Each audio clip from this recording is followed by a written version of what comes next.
Welcome to Meet the Press Now. I'm Peter Alexander here in Washington, where we expect Indian Prime Minister Narendra Modi to arrive at the White House any moment now. The Prime Minister will be meeting with President Trump before the two hold a news conference later this evening. This meeting does come just hours after the president laid out his demands for U.S. trading partners while threatening new tariffs at levels the White House argues would level the playing field. We are going to get to that in a moment and how it could impact you. But we do want to begin with comments that the president made just a short time ago inside the Oval Office, siding with Vladimir Putin just 24 hours before White House officials were scheduled to meet with Ukraine's president about potential peace talks as we approach the 3-year anniversary of Russia's invasion of Ukraine. Among other things, President Trump told the individuals with whom he was meeting, he said the following. He said, reporters needed to know that he trusts Putin. He largely blames his predecessor, Joe Biden, for Ukraine's invasion of Ukraine, and he wants Russia back in the G7 Global Working Group, which they were booted from after invading Crimea in 2014. I believe that's the reason the war started, because Biden went out and said that they could join NATO, and he shouldn't have said that. As soon as he said that, I said, you know what? You're going to have a war now, and I was right about that. But this is a war that would have never happened if I were president. But you don't think it's President Biden's fault, not President Putin? I mean, he's the one. I think Biden is incompetent, and I think when he said that they could join NATO, I thought that was a very stupid thing to say. Do you trust him? I'd like to see peace. Do you trust President I Putin? believe that, I believe that he would like to see something happen. I trust him on this subject. I think he'd like to see something happen. I think it could have happened a long time ago. I think Biden, number one, it shouldn't have started, but it did. You want to have Russia back to the G7, sir? I'd love to have him back. I think it was a mistake to throw him out. Look, it's not a question of liking Russia or not liking Russia. It was the G8. And, you know, I said, what are you doing? You guys, all you talk about is Russia, and they should be sitting at the table. President Trump's comments are sure to add to the fears of some of Ukraine's supporters who worry that the U.S. could be stacking the deck in Vladimir Putin's favor ahead of these potential negotiations to try to end the war. The president this afternoon also backed comments made by his defense secretary, Pete Hegseth, from yesterday, when Hegseth told Ukraine's allies gathered in Brussels that they needed to essentially abandon two of Ukraine's key goals, a security guaranteed from NATO and a restoration of its pre-war borders. Today, Hegseth appeared to soften those comments, but President Trump in his Oval Office comments this afternoon said Hegseth's original remarks about Ukraine were, quote, pretty accurate. I thought his comments were good yesterday, and they're probably good today. They're a little bit softer, perhaps, but I thought his comments yesterday were pretty accurate. I don't see any way that a country in Russia's position could allow them, just in their position, could allow them to join NATO. I'm joined now by NBC News White House correspondent Yamiche Alcindor and former U.S. Ambassador to Russia Michael McFaul. He is also an NBC News international affairs analyst. My thanks to both of you for being here. Yamiche, I'll start with you. The headline from the president's remarks to reporters today was supposed to be about tariffs, certainly. Instead, he seems to have turned the Ukraine-Russia negotiations upside down yet again. What did we hear specifically on that issue from the Oval Office? Well, Peter, his remarks, the president's remarks about Ukraine and sort of what it could get from peace, I think was really striking. You heard the president really say that Russia in some ways was going to be calling the shots, including on whether or not Ukraine could even join NATO, saying that he believed Russia would not allow Ukraine to join NATO. Of course, that's been a big question, whether or not that country would be allowed in that European alliance. And that, of course, has been something that Ukraine has been very much pushing for. So to be saying that Russia would be the one sort of making that decision was a big deal. It was also very interesting to hear him back Pete Hegseth, of course, the defense secretary. He made a lot of headlines because Ukraine has been pushing to have its territory restored. We have to remind folks that this all started way back in 2014 when Russia first started invading Ukraine and took over Crimea, and then, of course, had since pushed through. We know that something like 10,000 civilians in Ukraine have died since this latest iteration of the war started 3 years ago. So for President Trump to also be saying that he trusts Russia when Vladimir Putin says that he wants peace, I think was another striking part of this. Of course, Volodymyr Zelensky has been saying that allies in the United States should really be cautious in taking anything that Vladimir Putin says at his word. So it's really, I think, striking that President Trump here seems to be doing just that, Peter. And let me ask you, if I can, for a second, the president's praise And really, I think his sort of trust of Vladimir Putin hits a familiar tone from his first term in office. In a lot of ways, this did sound like a redux of the first go-around, sort of warming a rapprochement, as it were, with Russia.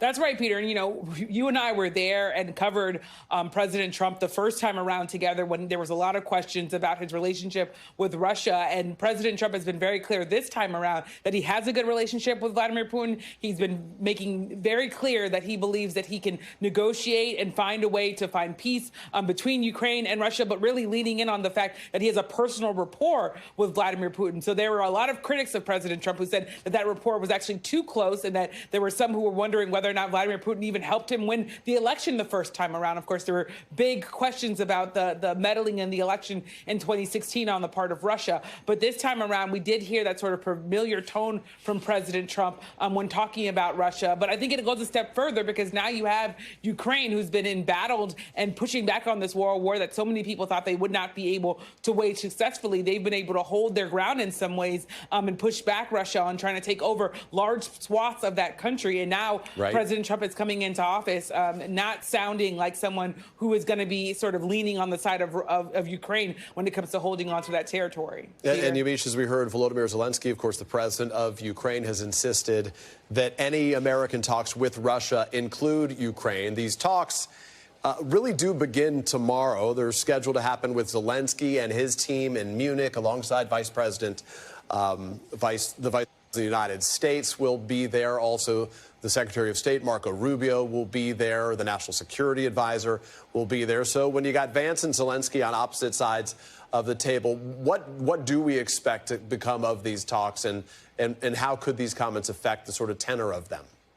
Well, I think the comments are definitely going to affect the tenor of them, just in talking to experts, but also just in listening to what Volodymyr Zelensky is saying, which is that no one should be taking Russia at its word. And you have President Trump sounding like he's doing just that. So I think we can't underscore enough that President Trump is in some ways saying out loud that he believes what Ukraine is coming to the table asking for, even if that's just their opening negotiating tactic, that he doesn't believe that that's possible. So I think there's going to be real consequences there. What actually comes out of those conversations, I think, is a very big question that we don't know yet. I also underscore that our European allies, including Britain, want to also be part of those conversations. NATO wants to be part of those conversations when you think about a peace deal there. So I think there are a lot of people that are going to be involved. And President Trump did sort of hint at the idea. He said other people are going to be involved in this. Not, of course, saying that he's still going to take the lead here. So very interesting to see what happens, Peter. Yeah, certainly, though, obviously, a lot of folks were concerned about Donald Trump speaking of Vladimir Putin before he spoke to Volodymyr Zelensky, effectively the Russians being the last voice in his ear as these negotiations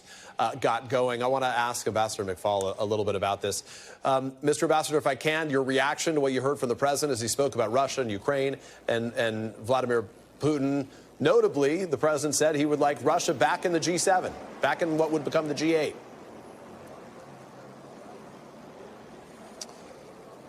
Oh, Peter, where to begin? There are so many mistakes in the way that President Trump is negotiating with Vladimir Putin to try to end the war, let alone talk about the G7 becoming the G8. First, let's start with the facts.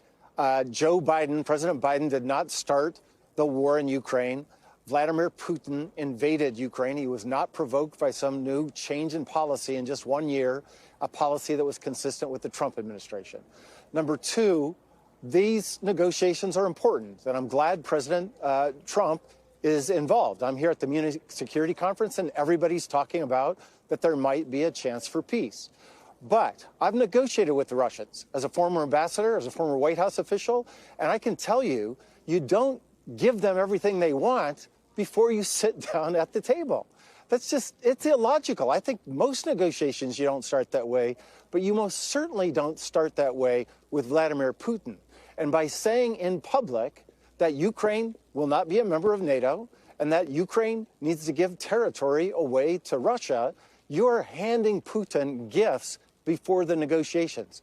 Maybe those things have to happen to get to peace. I don't know, but they should be given as concessions in return for something that Vladimir Putin gives the Ukrainians and ultimately European security. So I don't understand the logic. I hope they tighten it up. by the time they meet with President Zelensky tomorrow. Ambassador McFaul, let me ask you something we heard from the president today. We've heard it from him many times before, where he says none of this happened on his watch. The annexation of territory in Ukraine, Crimea under Barack Obama, some of the other land in the east under Joe Biden. None of this happened under me, Donald Trump. Does he have a point there? No, he does not have a point there. The war in Ukraine started in 2014. It raged in eastern Ukraine for the entire Trump presidency. And yes, he has a special relationship with Vladimir Putin. I take him at his word. But did he use that relationship to end the war then, during the Minsk Accords, during the Minsk agreements? No, he didn't. So this is, correlation. Yes, the war got bigger when President Biden came in. But the idea that none of this would have ever happened on his watch is just historically incorrect. And by the way, it doesn't help to bring about peace today now. I don't understand why we're litigating the history of the Biden administration every single day on this issue and many others. We should be focused, and I want the president's team should be focused on a real deal that would be good for the Ukrainians and also, by the way, include the Europeans. I'm here in Munich, and I can tell you people are outraged that the Europeans were not consulted in any of these initial consultations that the President of the United States did. And I want to get into that with you, if I can, get more of your gut of what you're hearing on the ground there from America's European allies, but also what you think the impact is of Donald Trump speaking to Vladimir Putin for an hour and a half before speaking to Volodymyr Zelensky and inviting Vladimir Putin to the White House, saying he will go to Moscow without offering a similar invitation to Zelensky. Well, of course, in my opinion, he should have talked to President Zelensky first, and then he should have called European leaders. He should have talked to all of Europe so that we had a coordinated position ahead of time. Second, he shouldn't have started to negotiate with Putin. Ultimately, this is for the Ukrainians to decide, including the democratically elected president of Ukraine. And the idea that Trump is going to do a deal with Putin and then just email it to Zelensky and say, here's your deal, I'm here to tell you that will not work. Ukrainians have not lost so many soldiers just to be dictated by the United States and Russian leaders what the terms of this deal would be. So I think they made some initial mistakes, and I hope they get back to thinking about, after all, the art of the deal. The deal has to be where both sides give and take something. It is not an artful deal if you just give Putin everything he wants and then tell the Ukrainians accept it. Ambassador McFaul, what's the consequence of this, do you think, this sort of changed relationship between the U.S.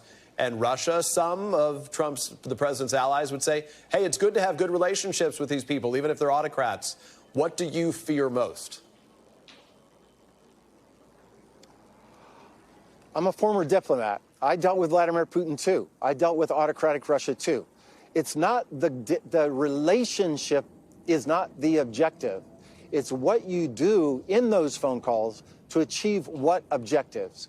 And sometimes I think President Trump thinks just having a good meeting is the goal. No, that is a means to these other ends. So I'm not against him calling Vladimir Putin, but I want that call to result in things that are good for American national interests. And I think an enduring, lasting peace in Ukraine is in America's national security interests. I don't think capitulating to everything that Putin wants will lead to an enduring, just peace in Ukraine. And that has, I think, very negative consequences for us and our European allies. Ambassador Mike McFaul, the former U.S. ambassador to Russia. Mr. Ambassador, I appreciate your making time to speak to us. Thank you so much. And ahead here, anger inside the Justice Department after prosecutors in New York appear to defy the administration's order to dismiss the criminal case against New York City Mayor Eric Adams. But first, even more news from the Oval Office as the president lays out his demands for American trading partners while threatening a new round of sweeping tariffs. You're watching Meet the Press now.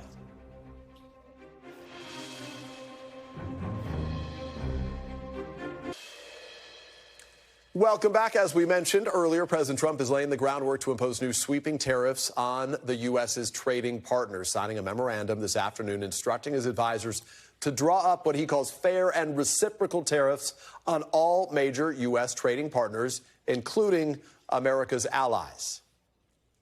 What should consumers expect? Are prices going to go up short-term, Well, not long-term, medium term? necessarily. I mean, not necessarily, but I'll tell you what will go up is jobs. The jobs will go up tremendously. We're going to have great jobs for everybody. This is something that should have been done many years ago. And ultimately, prices will stay the same, go down. But we're going to have a very dynamic country. Sure. What's the earliest date that you think tariffs will actually be implemented in next? Well, I would say, maybe I'll ask Howard to answer that, because he's going to be the one that's implementing. What do you think? Our studies should be all complete by April 1st. So we'll hand the president the opportunity to start on April 2nd if he wants. So, have you spoken to any American CEOs directly about this? Are they calling you? I have. I've spoken to many, and example? many love it. And they say this is going to be the thing that makes our country really prosperous again. This is an amazing day. I think this is going to be a very big day and in a very positive way for our country. As a reminder, President Trump signed a memo laying out his plan for reciprocal tariffs. He did not impose new tariffs, and the memo essentially instructs his advisors, as you heard there, to determine within what they said is the next 180 days what new tariff levels should be implemented on a country-by-country basis. Up until now, President Trump has implemented only one set of the tariffs he has threatened. The president also said there would be additional import taxes on cars, semiconductors, pharmaceuticals, over and above the reciprocal tariffs, though those would come later. And joining me now is Anna Swanson, who covers trade and international economics for the New York Times. She was on a call with a White House official detailing all of this for us that I joined a short time ago as well. So, Anna, you heard the background on this, but you speak this language better than I do. So help explain for us exactly what this announcement is today. In some ways, it's sort of a strongly worded letter, an opening salvo, more than actual implementation. I agree. So the president is saying, arguing that American tariffs, in his view, have been unfair for a long time. And he's saying that the United States should raise its tariff rates to match those of other countries. But he's also kind of leaving the door open for negotiations here, saying that countries can come to him and talk about it, and we'll see if we can work something out. But he said he's tasking his advisors to essentially come up with new tariff rates for countries around the world based on what tariffs those countries charge the United States, but also other things like taxes and subsidies. So it seems like an exercise that could be incredibly transformative at the end of the day, but could also be a lot about negotiations in the months to come. So help us understand, obviously, this is part of a large negotiation. It would appear similar to what we saw with Mexico and Canada and likely with China here. But what is the potential in terms of its effect on global trade? And I guess the bottom line is its effect on what Americans pay. Yeah, so the president didn't give any kind of upper bound for the tariffs that he is considering. So it's really hard to say, exactly what this would mean. But it definitely is something that's really just unprecedented and something that would pretty clearly violate the rules of the global trading system as they exist now. The United States has negotiated tariff rates with other countries around the world at the WTO. And presumably this would break all of those rules in favor of something that the president and his own advisors are going to come up with. So I think it just, it gives them extraordinary leeway to change America's trading relationships and could mean a big upset for companies that depend on trade or for American consumers as well. You think about the countries where there's sort of a lack of evenness of equity in terms of what they pay and what we pay. Countries like Vietnam, Brazil, those are the countries that could have the biggest impact, right, where it would cost particularly more to receive their products. The president has also been very vocal about the EU's value-added tax. It's the VAT. Anybody that's traveled overseas sees it. They pay a little extra when they're purchasing things. It's spread out over the course of a product sort of way through the system. Here's what the president had to say about it. Do you have a number in mind on the European Union? Do you have an idea of where that number is going to land? Well, what they are now is they have a 20% VAT tax, which we're considering to be similar or the same as the tariff. Plus, they charge lots of fees. And, they're doing something else. European Union's been very tough on our companies. They sued Apple. They sued Google. They sued Facebook. They sued many other companies, and they're American companies, and the kind of numbers are staggering. Anna, I've been sort of monitoring what you've been reporting on this on the New York Times website right now, and you view this as a major deal. This is something well above and beyond what we anticipated would come from these reciprocal tariffs, right? Yeah, so I think the president really is targeting some of our closest allies with this measure. He talked about the European Union. In a call today, a White House official also mentioned Japan and India, whose prime minister is actually visiting the White House today. So I think this could really open up trade fights on many fronts for the United States. The question is just how far do the president and his advisors want to take it? And all indications that they've given us in the last few weeks is that the president is really gung-ho about tariffs, thinks that they really can change the U.S. economy and is determined to implement them. Well, time will tell, and we'll be watching. Anna Swanson, we appreciate you making time to speak to us and sharing your expertise. Thank you so much. Up next right here, RFK Jr. is sworn in as the new Secretary of the Department of Health and Human Services. What his confirmation means for President Trump's agenda amid a whirlwind of cabinet confirmations. You're watching Meet the Press now.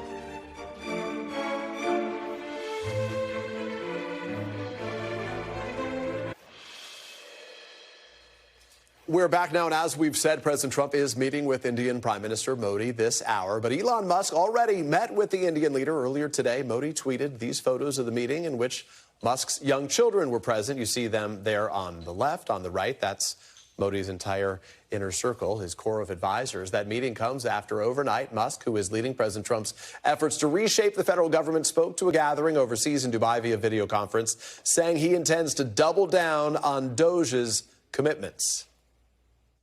We do need to delete entire agencies as opposed to leave part of them behind. Because if you leave part of them behind, it's easy. It's kind of like leaving a weed. If you don't remove the roots of the weed, then it's easy for the weed to grow back. But if you remove the roots of the weed, it doesn't stop weeds from ever growing back, but it makes it harder. So we have to really delete entire agencies, many of them. One of the agencies that the president and Mr. Musk want deleted is the Department of Education. It was in focus on Capitol Hill today as the Senate held its confirmation hearing for Linda McMahon. You see there the president's pick for Education Secretary, the former wrestling executive. McMahon was questioned about the president's plan to abolish the department that she would lead. Yes or no, do you agree that since the department was created by Congress, it would need an act of Congress to actually close the Department of Education? And certainly President Trump understands that we'll be working with Congress. We'd like to do this right. We'd like to make sure that we are presenting a plan that I think our senators could get on board with and our Congress could get on board with. A federal judge, meanwhile, has ruled that President Trump's buyout program for federal employees can move forward with its implementation. The Trump administration has said about 75,000 or so federal workers accepted that deal, which was below the White House's target. To be clear, NBC News can't independently verify the number of employees who took the offer. I have reached out to the White House for a breakdown by agency and department of exactly where these jobs are coming from. And joining us now is White House correspondent Vaughn Hillyard. He is at his post today on Capitol Hill. Vaughn, let's start with Elon Musk meeting with Prime Minister Modi, if we can, before the Prime Minister even met with President Trump. Can you give us a sense of the purpose of that meeting? The outstanding question that we don't have a good answer to is, was Musk there as a special government employee or as a private CEO? President Trump didn't even have an answer to that. Just a short time ago inside of the Oval Office, the president himself was asked about the context of the meeting between Modi and Musk, and he said, in his own words, without directly responding to the question whether he had conversations related to actual government business. Instead, he said that he knows that Elon Musk likely has a lot of business interests that he would be interested in talking with Modi about. And so I think that that really gets at the heart in the layers of this here, in the images that you see, because we haven't heard from Elon Musk directly. That looked really more like what the type of photography you see in a bilateral meeting between two heads of state. And it was Modi who, after the fact, put out on a social media post about the meeting that they discussed, quote, various issues, including those he is passionate about such as space, mobility, technology, and innovation. There's a lot to this meeting here, Peter. And to be clear, though, what would Modi have to offer that would be of any use to DoGE or to deal with the government and Musk's responsibilities trying to go after waste and fraud? Right. I think that that's the question. If Elon Musk was working in the capacity of DoGE and cutting waste and fraud, there's very little that one could come up with in terms of what Modi is able to offer. There are other issues like H-1B visas. About more than 2/3 of H-1B visa holders who come and work in the United States are Indian nationals. And so we've heard Elon Musk, much to the begrudging of many other Republicans, has been a vocal advocate for expanding the H-1B visa program and allowing the number of high-tech skilled workers to come into the United States. But again, we don't know if that was discussed either here, and we don't know the extent to which potentially tariffs were discussed or immigration, in large part because clearly the White House, it's not clear to them, but also we haven't heard from Elon Musk on this directly himself either. You have to imagine at some point other American CEOs are going to be watching these pictures of Musk meeting with foreign leaders and saying to themselves, wait, why are we not getting a private meeting with the president, the prime minister of India? Let me ask you, if I can, about the Linda McMahon testimony today. Considering she's up for a job that her boss wants her to eliminate, what were the biggest takeaways that came out of this? Right. There's no indication that Linda McMahon is not going to be confirmed by this U.S. Senate. But for Linda McMahon, she has been elevated and nominated for this post. And I think, though, it was telling to hear her directly in response to Senator Bernie Sanders' questioning about who has the power to actually eliminate departments, which President Trump has pledged to do. In her response, she said that it is up to Congress to authorize that. Now, that the bar to do that is very steep. It would take 60 votes in the Senate, which would require potentially 7 Democrats to join Republicans, and there's no indication that 7 Democrats have the intent to dismantle the Department of Education. Yet at the same time, there's a lot that can be done in terms of appropriations. Congress is actively working on the budget, and potentially we have seen just in the last weeks previously approved funds by Congress be through these departments and agencies not dispersed in the way that they intended. And so we could see that in this Department of Education. But Linda McMahon saying that she will carry out the desires of President Trump.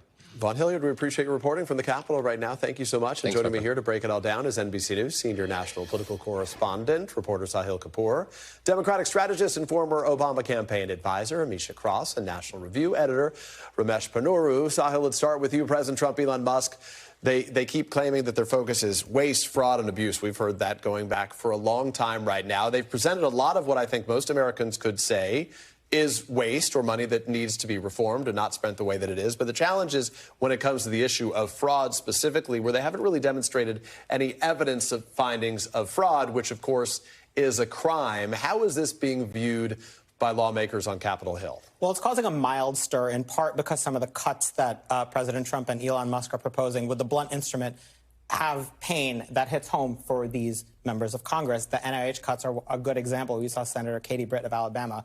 The University of Alabama gets a lot of money from the NIH, and she would lose. They create a lot of jobs there. There are others like Senator Bill Cassidy, Louisiana, worries that the money would stop coming to Louisiana, and other institutions with bigger endowments. Senator Jerry Moran concerned about the grain, the products that they produce in Kansas, and what it does for USAID shipments around the world. USAID, foreign aid. There's a broad desire among Republicans to cut foreign aid, but suddenly this Food for Peace program, which benefits a lot of farmers in rural areas, suddenly you got a bunch of members in Kansas and North Dakota, and these Republicans who generally, want to cut spending and want to, criticize foreign aid. Suddenly they're all sounding like Mother Teresa saying we have to deal with world hunger and we have to combat starvation. And this Food for Peace program does that. Our farmers help with that. So, yes, I think that's a risk for President Trump. If he uses too blunt an instrument, causes too much pain in these red districts, these red states, they will push back. Misha, fundamentally, the question a lot of Americans or those that keep close eyes on politics are asking is, where are the Democrats on this? Where's the real good Democratic pushback on this? We've seen some rallies outside some of these agencies that are either being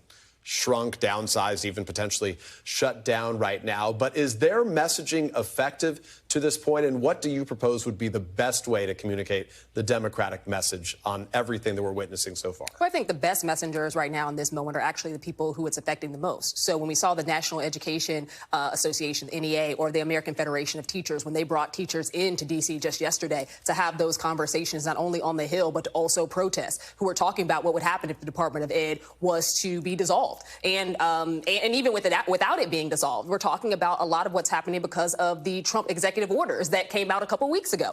The things that are in effect right now are really bothering people on the state and local level. So in as much as the Democratic Party at the national level can elevate people locally, I think that that's going to make a big difference. Also, listen to what those individuals are saying. It's not that they're not talking. It's that Democrats are trying to still figure their way out of a really deep hole when it comes to messaging. But the people on the ground get it. They're the ones who are affected the most. When Trump decided that he was going to cut off that budget, that federal budget spigot, the people who are running those community organizations, be it whether it's veterans organizations, after-school programs, the programs that help with some of our youngest learners, they were the people who were speaking out, and those messages rang loudly. Democrats need to follow their lead. Ramesh, are the Democrats doing a good job in making this message clear to Americans? Americans seem to be mostly satisfied with what they've heard, or at least paid attention to, from Donald Trump. Democrats just have a structural disadvantage right now. You just don't have a megaphone as big as the White House megaphone. There's a lot of excitement, there's a lot of drama, and there's a president who knows how to exploit that sense of drama and excitement. But what the Democrats can do is, by standing as a bloc in opposition to congressional proposals, make it extremely difficult for Congress to get anything done with President Trump. That is going to become more important later on in this year, as it becomes clear, I think, that a lot of what Musk is proposing and talking about can't happen without congressional buy-in. Let me ask you one thing, if I can, about what we saw for the Department of Education. Potential secretary, Linda McMahon, likely to become the secretary after her confirmation here. Was she successful in getting her message across there? It's sort of a delicate balance, right? Because her job is to get rid of the agency that she's taking over. Well, it was interesting that she acknowledged that Congress had to work with an administration. She said, we want to do this the right way. Do it the right way. We want to shut my agency down the right way. And the fact is, you cannot unilaterally, as an executive branch, get rid of the cabinet department that Congress has started. You can't even do it through reconciliation, which is to say you'd be subject to a filibuster. What this means is the Department of Education is going to stay around. Yeah, it needs 60 votes. This is not a simple majority like Linda McMahon's own confirmation itself would be here. Your takeaway, Sahil, from that? Yeah, this is all going to come to a head in the March 14th government funding deadline. That is where Democrats have real leverage, not just the megaphone leverage, not just messaging leverage, but you need 60 votes to get a government funding bill through, even if it's a stopgap bill, a continuing resolution. And there is real angst among Democrats as to how can they agree to a funding deal with President Trump if he's going to ignore parts of it. In other words, not spend some of the money that Congress has directed. Even if they do, by the way, abolish the entire Department of Education, that's about 4% of federal spending. If they abolish all foreign aid, which they're never going to do, it's 1% of federal spending. This is the big contradiction that President Trump and Elon Musk have, and all the rhetoric and all the bluster about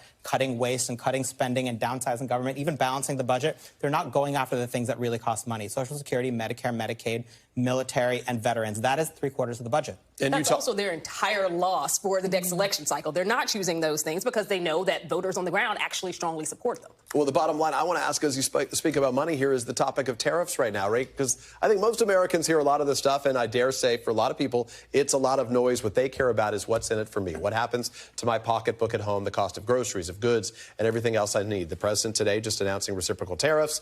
Let's be clear, there's probably a 6-month window, 180 days. We heard from White House officials on calls over the course of this day where the president will be presented with a country-by-country reciprocal tariff proposal that he can do with as he pleases.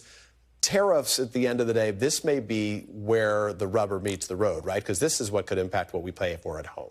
Absolutely. I think that, President Trump not being able to be talked off the ledge when it comes to tariffs is going to be the thing that basically is the albatross for him.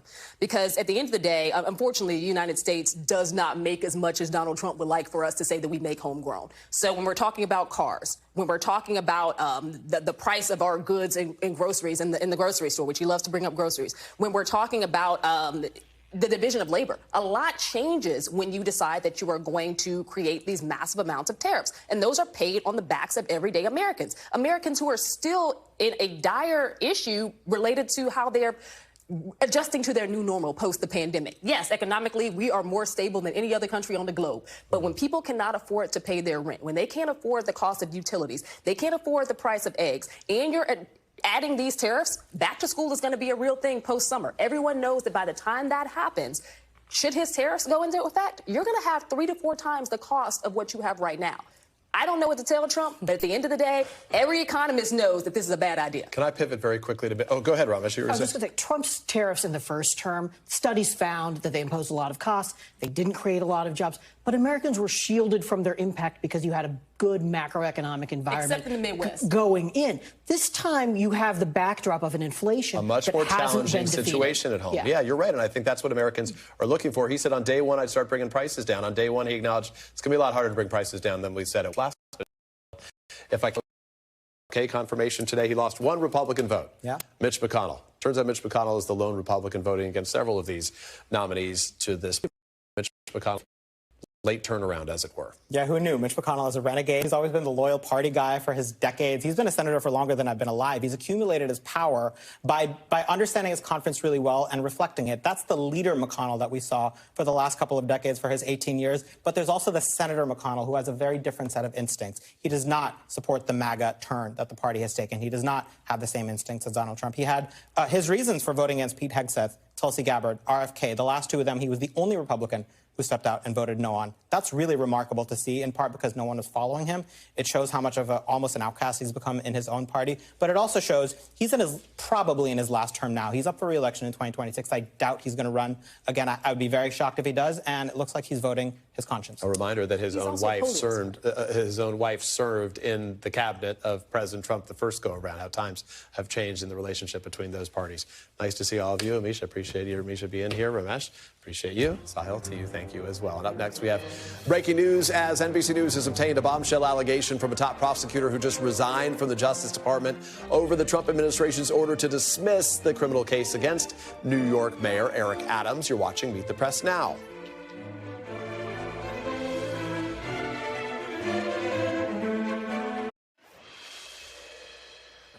We're back now, and we are following some breaking news. The former acting U.S. attorney for the Southern District of New York is now making some stunning new allegations against a top Justice Department official, as well as the New York City Mayor Eric Adams. That former U.S. attorney, Danielle Sassoon, says the mayor's attorney effectively proposed a quid pro quo, offering Adams assistance to the Justice Department if the corruption charges against him were dropped. The allegation comes on the same day that Sassoon resigned after refusing to drop the corruption charges against the mayor. 2 prosecutors here in Washington also announced their resignations.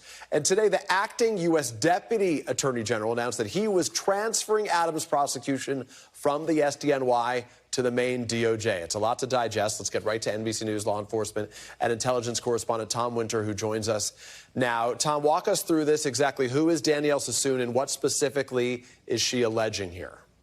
Right. So at the end of the Biden administration, obviously there was going to be a changeover. And in fact, the U.S. attorney in New York here had already resigned. That was Damian Williams. He was in charge when the charges were filed against New York City Mayor Eric Adams. So Danielle Sassoon, pending the confirmation of Trump appointee Jay Clayton to the U.S. Attorney's Office, took over. You were looking at her there. She is a federal prosecutor who went up against Sam Bankman-Fried, cross-examined him at that trial, and really did a number on him in his defense, and then is somebody who is known for her conservative stripes. She clerked for Justice Scalia. She's somebody who's written for The Federalist. She's somebody who came out with a strong op-ed against former President Joe Biden in the Wall Street Journal and his actions. She writes today in a letter leading up to her resignation, quote, "I attended a meeting on January 31st, 2025, when Mr. Bovee, who's the acting Deputy Attorney General of the United States, Adams' counsel, and members of my office, Adams' attorneys repeatedly urged what amounted to a quid pro quo, indicating that Adams would be in a position to assist with the department's enforcement priorities only if the indictment were dismissed." So what she is saying in charging here is that she effectively, and there's this, that she had one of her assistant United States attorneys there taking notes. At the end of that, apparently, according to her in her letter, Emil Bovee asked for those notes and took them at the meeting's conclusion. So what is happening here, effectively, is that you have Sassoon saying, look, in this meeting, the mayor of the city of New York said, look, I'll help you guys out with your enforcement priorities, which in this case is specifically immigration priorities in New York City, in return, if you drop the charges. What is a question about this is, was the mayor of the city of New York trading the public safety of New Yorkers for his own legal benefit?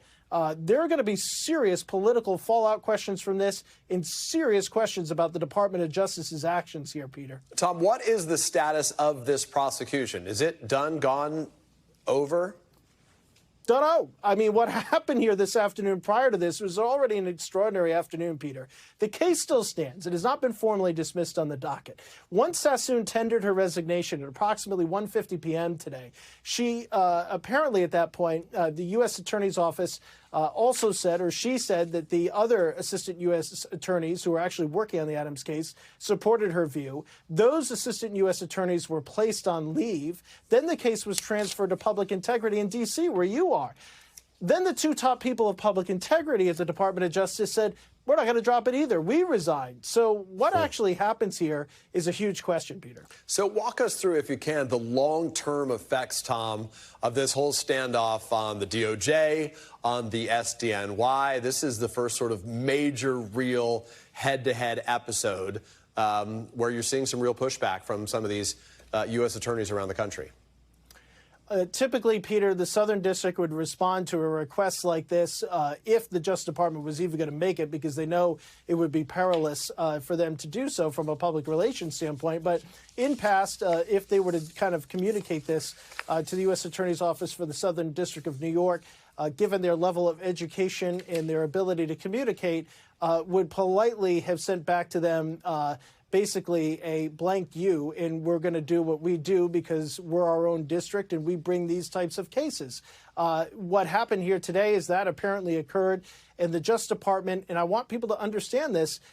Abel Bovee is not concerned with your feelings, is not concerned with how people perceive him, is not concerned with how this case is going to go going forward, or any other enforcement actions. He is there because he believes that there are higher priorities, and those are prescribed by the president and the White House specifically, and that those priorities need to be acted upon. And if Danielle Sassoon resigns, others resign. If acting U.S. attorneys don't want to go along with it, they'll be placed on leave and be put under investigation, as they have been in this case by the Office of Professional Responsibility and the Office of Attorney General. And it's basically, this is what we're going to do. This is what we were elected to do. And we're going to pull all the levers that we have in our power to achieve our priorities, in this case, immigration enforcement. So I don't say that in a way to color it, to provide any sort of editorial. It's just the way that it is. And if Abel Bovee was sitting next to us, Peter, that's exactly what he would say, too. There is a higher mission here, and they expect their prosecutors, whether they're in New York City, Oklahoma City, or Los Angeles, to follow their word. Yeah, Abel Bovee, who, of course, ascended from his past position as President Trump's personal attorney through some of the cases that he was facing there in New York City. Tom Winter, I appreciate your expertise and your reporting here. I want to stick with this breaking news for a moment and invite into the conversation New York Democratic Congressman, that's Adriano Espaillat. He is the chairman, Espaillat, he's the chairman of the Congressional Hispanic Caucus. Congressman, we are going to get to immigration. That's why we invited you to have this conversation with us. But I got to get your reaction to this news out of the SDNY, the Southern District there in New York, where this federal prosecutor resigned, alleging a quid pro quo to drop charges against New York City's mayor, Eric Adams. What is your reaction to that? Very troubling, extremely troubling that someone's personal situation could get in the middle of immigrants. I'm an immigrant myself in New York City. It's extremely troubling to me. Can I get a sense from you then what you think the consequence should be here? If it's true, should Mayor Adams be removed from his position? That's another matter. I mean, he will have to make a decision, and I guess we'll have to look into what the law says. But I think it's troubling anytime a leader puts their own particular situation ahead of what may be the safety of the average New Yorker. So let me step back even before the news today. Regardless of any quid pro quo, whether it proves to be true or not, do you think dropping these charges was proper? I believe in due process. I've always believed in due process. Everyone is entitled to due process. No one should be above the law. And if the law wasn't applied here, then I have a serious problem with it.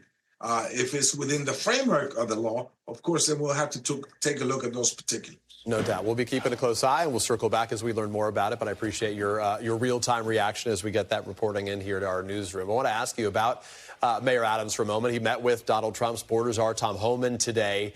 Do you think the mayor right now is acting on behalf of what he thinks is best for the city, or do you have concerns that he's focused more on his own political survival?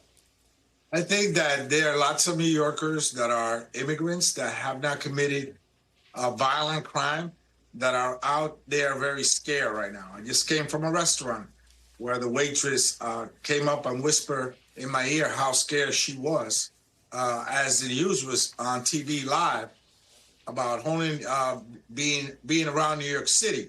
So there's a chilling effect out there that is gripping the city, and it's not good for the city, and I don't think it's good for the nation. I think that, of course, if people commit a violent crime and they go to trial and they're found guilty, then they should be sent back.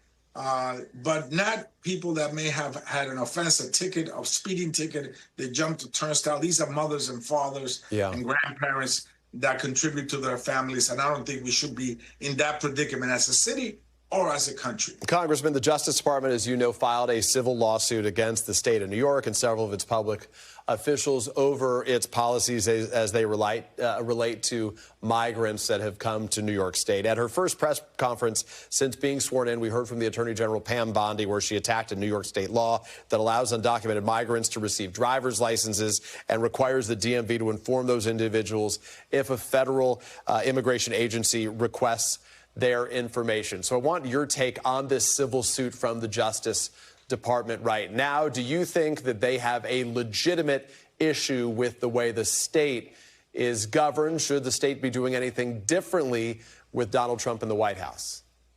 No, I think the state is doing everything they should do. In fact, if somebody commits a violent crime again, the federal authorities could have access to that information. But not if it's a nonviolent offense. Again, there is a difference between a violent person, a violent felon, and someone that made a minor mistake on any given day in the city or state of New York.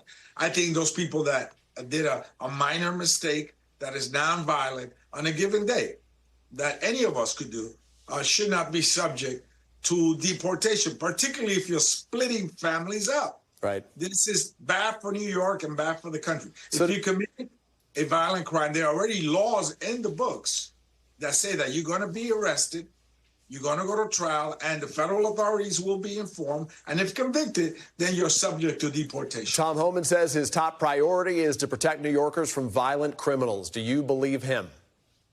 I believe that we should all protect ourselves from violent criminals. But do you believe that their enforcement is focused on violent criminals?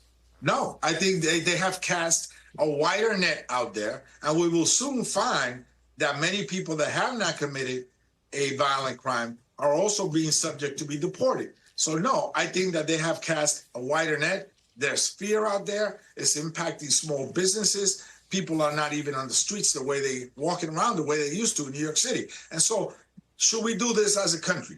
So someone that jumped a turnstile on a given day, a young person without papers, then be arrested and sent back to wherever they came from? Or should they, if they're a father or a mother, should they continue to support their children? That is what is before us.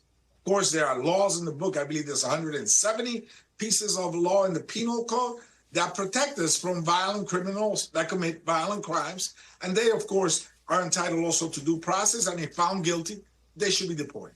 Let me ask you if I can. This is from your fellow congressional Hispanic caucus member, New York Democrat Alexandria Ocasio-Cortez. She recently said the following. We'll share it so people at home can read. It says, "What is the party's message on immigration? There presently is not one." Congressman, how would you answer that question?